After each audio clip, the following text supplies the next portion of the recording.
வணக்கம். தினமலர்.com மாலை 4 மணி செய்திகள். முக்கிய நிகழ்வுகள். பாரதிய ஜனதா எம்பிக்கள் கூட்டத்தில் பிரதமராக நரேந்திர மோடி தேர்வு. தேசிய ஜனநாயக கூட்டணியின் தலைவராகவும் தேர்வு. கூட்டணி கட்சிகள் மற்றும் பாரதிய ஜனதா மூத்த தலைவர்களுடன் ஜனாதிபதியுடன் நரேந்திர மோடி சந்திப்பு. ஆட்சி அமைக்க உரிமை கோரி கடிதம். படிகளில் மண்டியிட்டு வணங்கி பார்லிமெண்டில் நுழைந்த மோடி, இனி நாட்டுக்கு சேவையாற்றுவதற்கு வாழ்நாள் அர்ப்பணம் என்று உருக்கம். அத்வானியின் புகழுரையால் கண்ணீர் விட்டு உணர்ச்சிகரம். விரிவான செய்திகள். பாரதிய ஜனதா பார்லிமெண்ட் குழு தலைவராக நரேந்திர மோடி தேர்ந்தெடுக்கப்பட்டார். மூத்த தலைவர் அத்வானி முன்மொழிய, முரளி மனோகர் ஜோஷி உள்ளிட்டோர் வழிமொழிய பிரதமராக மோடி தேர்வு செய்யப்பட்டார். நரேந்திர மோடி தலைமையில் லோக்சபா தேர்தலை சந்தித்த பாரதிய ஜனதா 282 தொகுதிகளிலும் அதன் கூட்டணி கட்சிகள் 54 தொகுதிகளிலும் அமோக வெற்றி பெற்றன. 15வது லோக்சபாவை ஜனாதிபதி பிரணாப் முகர்ஜி ஞாயிறன்று கலைத்த நிலையில் பாரதிய ஜனதாவின் புதிய எம்பிக்கள் கூட்டம் பார்லிமெண்ட் மைய மண்டபத்தில் செவ்வாயன்று நடந்தது. கட்சி தலைவர் ராஜ்நாத் சிங் தலைமையில் நடந்த கூட்டத்தில் மூத்த தலைவர் அத்வானி பார்லிமெண்ட் குழு தலைவர் பதவிக்கு நரேந்திர மோடி பெயரை முன்மொழிந்தார். அதை இன்னொரு மூத்த தலைவரான முரளி மனோகர் ஜோஷி வழிமொழிந்தார். தொடர்ந்து சுஷ்மா சுவராஜ், அருண் ஜேட்லி, வெங்கையா நாயுடு, நிதின் கட்காரி ஆகியோர் வழிமொழிந்து பேசினர். அதைத் தொடர்ந்து பாரதிய ஜனதாவின் பார்லிமெண்ட் குழு தலைவராகவும் பிரதமராகவும் நரேந்திர மோடியை ஒருமனதாக தேர்வு செய்வதாக கூட்டத்தில் தீர்மானம் நிறைவேற்றப்பட்டது. பிரதமர் பதவிக்கு மோடி தேர்வு செய்யப்பட்ட போது பாரதிய ஜனதா எம்பிக்கள் மற்றும் கூட்டணி கட்சி தலைவர்கள் அனைவரும் எழுந்து நின்று கைத்தட்டி ஆரவாரம் செய்து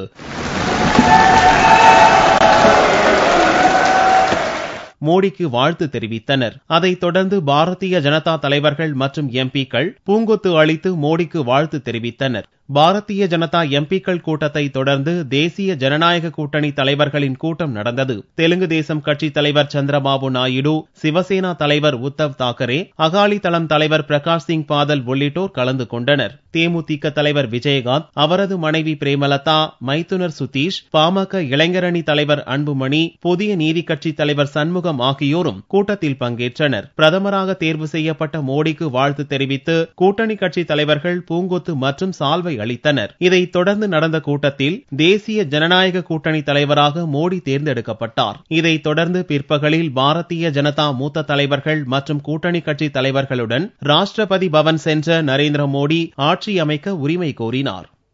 இந்திய மக்களின் எதிர்பார்ப்புகளை பூர்த்தி செய்யும் வகையில் மோடி சிறந்த பிரதமராக செயல்படுவார் என்று அத்வானி, ராஜ்நாத் சிங் நம்பிக்கை தெரிவித்தனர்.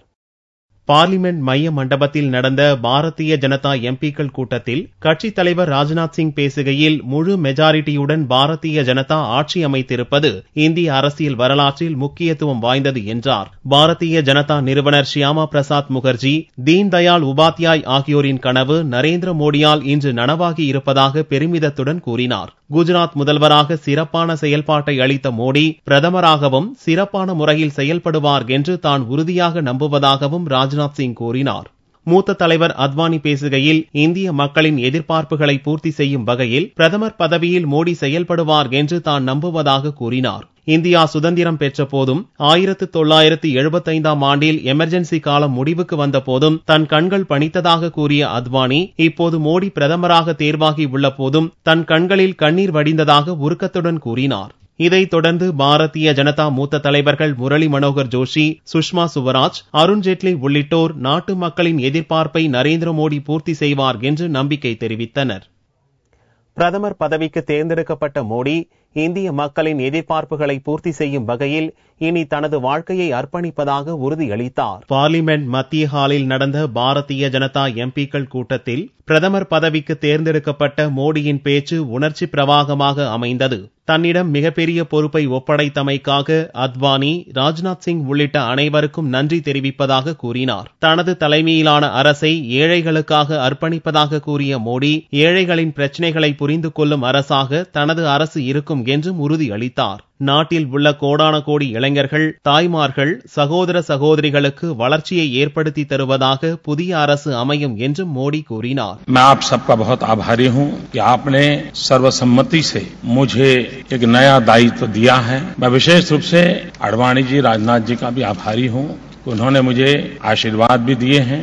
मैं सोच रहा था कि अटल जी का स्वास्थ्य अच्छा होता और आज वो यहाँ होते तो सोने में सुहागा होता।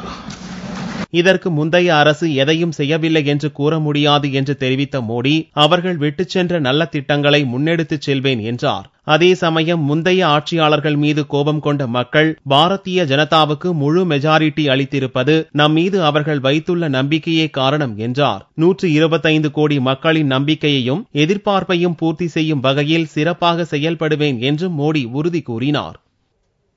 பிரதமராக தேர்வு செய்யப்படுவதற்கு பார்லிமெண்ட் வந்த மோடி நுழைவாயிலை மண்டியிட்டு தொட்டு வணங்கிய பிறகு உள்ளே நுழைந்தார்.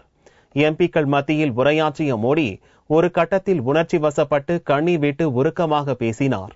இதுவரை பார்லிமெண்ட்டுக்கு வராத நரேந்திர மோடி பிரதமராக தேர்வு செய்யப்படுவதற்காக அங்கு வந்தார். பார்லிமெண்டின் மத்திய அரங்கில் நடக்க இருந்த பாரதிய ஜனதா எம்பிக்கள் கூட்டம் மற்றும் கூட்டணி கட்சி தலைவர்களின் கூட்டத்தில் பங்கேற்க வந்த மோடி பார்லிமெண்டின் படிகளில் மண்டியிட்டு தலை தாழ்த்தி வணங்கி அதன் பிறகே உள்ளே சென்றார். பிரதமராக தேர்வு செய்யப்பட்ட பிறகு கம்பீரமாக உரையாற்றிய மோடி ஒரு கட்டத்தில் உணர்ச்சி வசப்பட்டு கண்ணீர் உகுத்தார். ஒரு ஏழையின் மகனாக பிறந்து பிரதமராக உங்கள் முன் நிற்கிறேன் என்று கூறிய மோடி இதுதான் ஜனநாயகத்தின் சக்தி என்றும் பெருமிதத்துடன் கூறினார். கட்சிக்கும் தன்னை போன்ற தலைவர்களுக்கும் வரலாற்று முக்கியத்துவம் வாய்ந்த இத்தருணத்தில் பாரதிய ஜனதாவுக்கு மோடி கருணை பொழிந்ததாக அத்வானி கூறியதை தன் பேச்சில் சுட்டிக்காட்டிய மோடி நான் கருணை பொழிந்ததாக கூற வேண்டாம் என்று அத்வானியை கேட்டுக் கொள்வதாக கூறிய போது அவரது கண்ணில் நீர் தும்பியது. ஒரு தாய்க்கு மகன் கருணை செய்ய முடியுமா?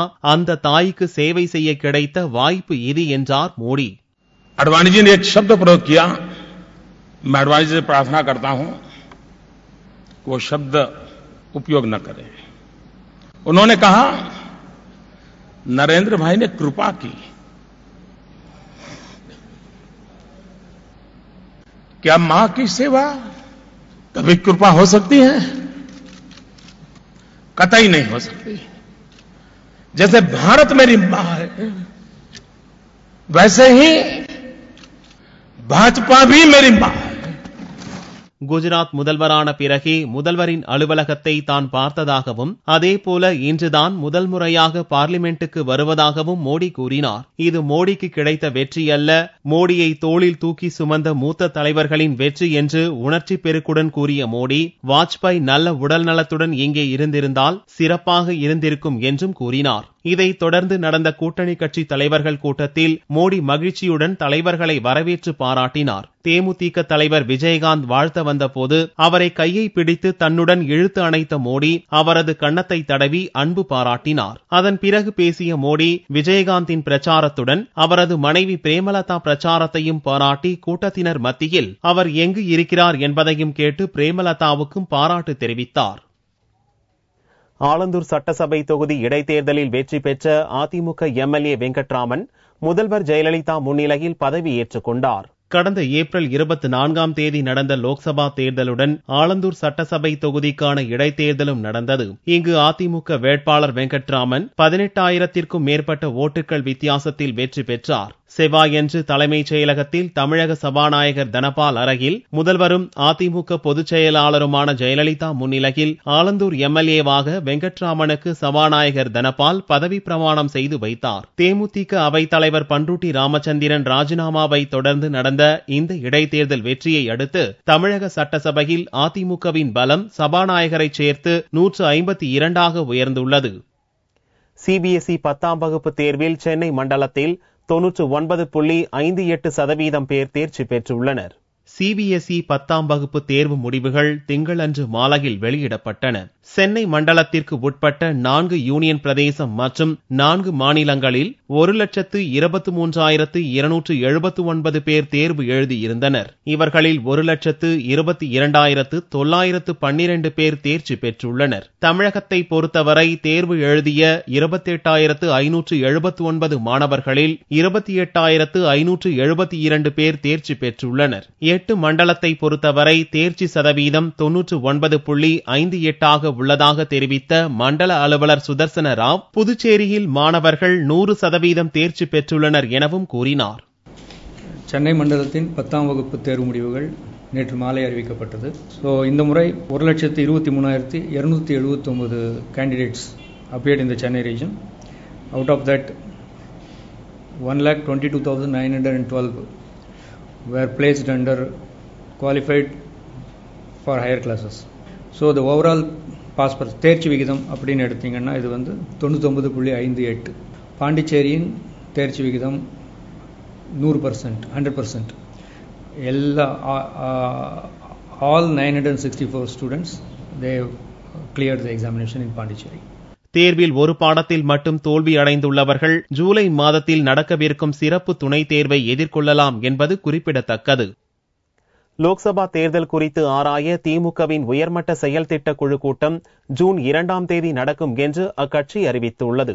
நடந்து முடிந்த லோக்சபா தேர்தலில் திமுக மற்றும் அதன் கூட்டணி கட்சிகள் ஒரு தொகுதியில் கூட வெற்றி பெற முடியாமல் படுதோல்வி அடைந்தன. தேர்தல் குறித்து ஆராய திமுகவின் உயர்மட்ட செயல் திட்ட குழு கூட்டம் வரும் ஜூன் 2ஆம் தேதி கட்சி தலைமை அலுவலகமான அண்ணா அறிவாலயத்தில் கருணாநிதி தலைமையில் நடக்க உள்ளதாக அக்கட்சியின் பொதுச் செயலாளர் அன்பழகன் அறிவித்துள்ளார். கட்சியை வலுப்படுத்துவது தொடர்பாக மேற்கொள்ளப்படும் நடவடிக்கைகள் குறித்து இதில் ஆலோசிக்கப்படும் என்று அன்பழகன் தெரிவித்துள்ளார். இக்கூட்டத்தில் எடுக்கப்படும் முடிவுகளின் அடிப்படையில் திமுக நிர்வாக குழு மற்றும் செயற்குழு கூட்டங்களின் தேதி பின்னர் அறிவிக்கப்படும் என்றும் திமுகவின் செய்திக்குறிப்பில் தெரிவிக்கப்பட்டுள்ளது. ஜம்மு காஷ்மீர் மாநிலத்தில் பள்ளத்தாக்கில் பேருந்து கவிழ்ந்து விபத்துக்குள்ளானதில் 17 பேர் பரிதாபமாக இறந்தனர்.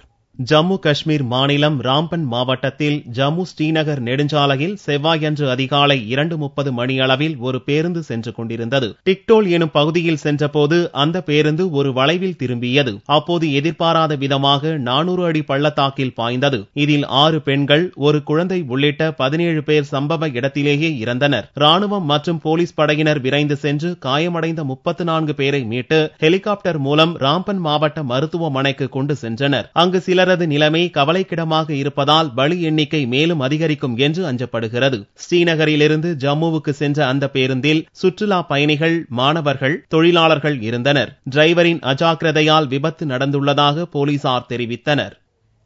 திருச்சியில் பேராலய கட்டுமான பணியின் போது சாரங்கள் இடிந்து விழுந்ததில் தொழிலாளர் ஒருவர் உயிரிழந்தார். 25க்கும் மேற்பட்டோர் படுகாயமடைந்தனர். திருச்சி மேலப்புதூரில் உள்ள புனித மரியன்னை பேராலயம் 100 ஆண்டுகள் பழமையானது. இந்த தேவாலயம் இடிக்கப்பட்டு தற்போது 9 கோடி ரூபாய் செலவில் புதிய ஆலயம் கட்டப்பட்டு வருகிறது. கட்டுமான பணியில் நூற்றுக்கணக்கான தொழிலாளர்கள் ஈடுபட்டுள்ளனர். கட்டுமான பணிகள் பெரும்பாலும் முடிவடைந்த நிலையில் தேவாலயத்தின் உட்புறம் சிமெண்ட் பூசுவதற்கும் அலங்கார விளக்குகள் பொருத்துவதற்கும் சாரங்கள் அமைக்கப்பட்டன. இரும்பு பைப்புகள் கொண்டு அமைக்கப்பட்டிருந்த சாரத்தின் மீது நின்று தொழிலாளர்கள் பணிகளை மேற்கொண்ட போது திடீரென்று சாரங்கள் சரிந்து விழுந்தன. இதில் 25க்கும் மேற்பட்ட தொழிலாளர்கள் சிக்கினர். சம்பவ இடத்திற்கு விரைந்து வந்த தீயணைப்பு மற்றும் போலீசார் இடிபாடுகளுக்குள் சிக்கிய தொழிலாளர்களை மீட்டு சிகிச்சைக்காக மருத்துவமனைக்கு அனுப்பினர். செயின்ட் மேரிஸ் கத்தீட்ரல் தேவாலயத்துடைய கட்டுமான பணி நடந்துகிட்டு இருக்கு. புதிய தேவாலயம் ஒன்று கட்டிட்டு அதனுடைய உள்பகுதியில் அலங்காரத்துக்காக இது பண்ணிக்கிட்டு இருக்கும்போது செயின்ட் ஜோனஸ் அப்படிங்கிற ஒரு கான்ட்ராக்டர் நிறுவனத்திலிருந்து ஒரு 120 தொழிலாளர்கள் வேலை பார்த்துக்கிட்டு இருக்கும்போது அந்த சாரம் ஒரு புறத்தில் சரிஞ்சதுனால அதில் இருக்கக்கூடிய தொழிலாளிகள் காயமுற்றார்கள். விபத்தில் சிக்கிய உடையாம்பட்டியைச் சேர்ந்த அசோக்குமார் சிகிச்சை பலனின்றி உயிரிழந்தார். இந்த விபத்து குறித்து போலீசார் வழக்கு பதிவு செய்து விசாரணை மேற்கொண்டுள்ளனர். தங்கத்தின் விலையில் செவ்வாய்க்கிழமையன்று மாற்றம் இல்லை. ஒரு சவரன் தங்கம் 21,920 ரூபாய்க்கு விற்பனையானது. 1 கிராம் ஆபரண தங்கம் 2,740 ரூபாயாக இருந்தது. வெள்ளி கிராமுக்கு 50 காசுகள் குறைந்து 1 கிராம் 43 ரூபாய் 80 காசுகளுக்கு விற்பனையானது. பார்வெள்ளியின் விலை 40,940 ரூபாயாக இருந்தது. ஹொசூர் அருகே கண்ணாடி விரியன் பாம்பு ஒன்று ஒரே நேரத்தில் 35 குட்டிகளை ஈன்றுள்ளது. கிருஷ்ணகிரி மாவட்டம் மத்திகிரி கால்நடை பண்ணையில் சரவணன் என்பவர் ஆராய்ச்சி மருத்துவராக பணியாற்றுகிறார். 3 நாட்களுக்கு முன்பு அவருடைய வீட்டுக்கு அருகே கருவுற்றிருந்த கண்ணாடி விரியன் பாம்பு ஒன்றை பிடித்தார். கருவுற்றிருந்த கண்ணாடி விரியன் பாம்பு 35 குட்டிகளை ஈன்றது. அந்த பாம்பு குட்டிகளை தனித்தனியே பிரித்து அவற்றை பாதுகாப்பாக வனத்தில் விடுவதற்கு சரவணன் நடவடிக்கை மேற்கொண்டுள்ளார்.